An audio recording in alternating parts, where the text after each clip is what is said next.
চন্দ্রকোনায় vote প্রচারে চন্দ্রকোনায় আমরা জিতছি দাবি দেবের। আগের থেকে 5 থেকে 10টা আসন আমরা বেশি পাবো বলেও দাবি করেছেন অভিনেতা তথা সাংসদ, তৃণমূল সাংসদ দেব।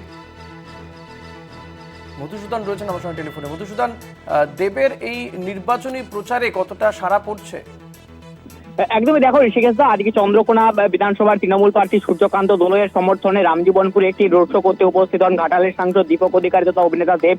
তারপরেই কিন্তু বেশ কিছুটা র্যালি তিনি অংশগ্রহণ করেন। তারপরেই কিন্তু তিনি সংবাদ মাধ্যমের মুখোমুখি হন। তারপরে তিনি যেটা জানাচ্ছেন যে সারা বাংলা ঘুরে যেটা জানতে পারছি যে প্রায় 5 থেকে 10টা আসন গতবারের থেকে আমরা বেশি পাবো বলে কিন্তু আশাবাদী সাংসদ দেব।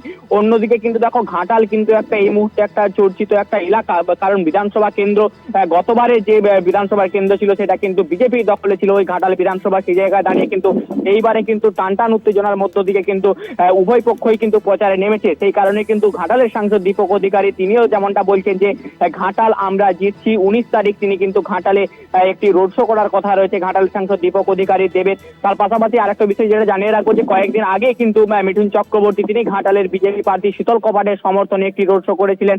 সেখানে সংবাদ মাধ্যমের মুখোমুখি হয়ে কিছু না বললেও সেই বিষয়টি নিয়ে যখন আজকে ঘাটালের সাংসদ দেবকে যখন প্রশ্ন করা হয় তিনি এমনটা স্পষ্ট যেটা জানালেন যে লাভ ইউ মিঠুন দা বলে কি তিনি কিন্তু এক প্রকার মিঠুন চক্রবর্তীকে এইভাবেই কিন্তু কটাক্ষ করলেন। সব মিলিয়ে কিন্তু দেখো এই চন্দ্রকোনার তৃণমূলের এই রোড শোতে কিন্তু মানুষজনের কিন্তু একটা ব্যাপক পরিমাণে ঢল ছিল।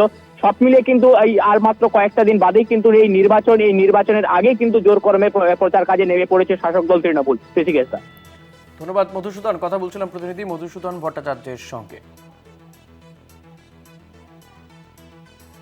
এবারে আমরা জিতবো, এটা নিয়ে কোনো দ্বন্দ্ব নেই, এটা নিয়ে কোনো নেই।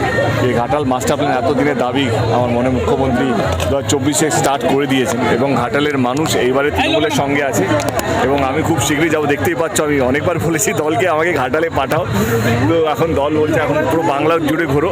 আমার মনে হয় ঘাটাল আমি 19 তারিখে যাচ্ছি। 19 তারিখে ঘাটালে কথা ঘাটালে হবে। ঘাটালে কিন্তু একটি কথাও বলেনি, আপনি কি বলবেন? একটু কথাও বলেনি। Love you Mithun the.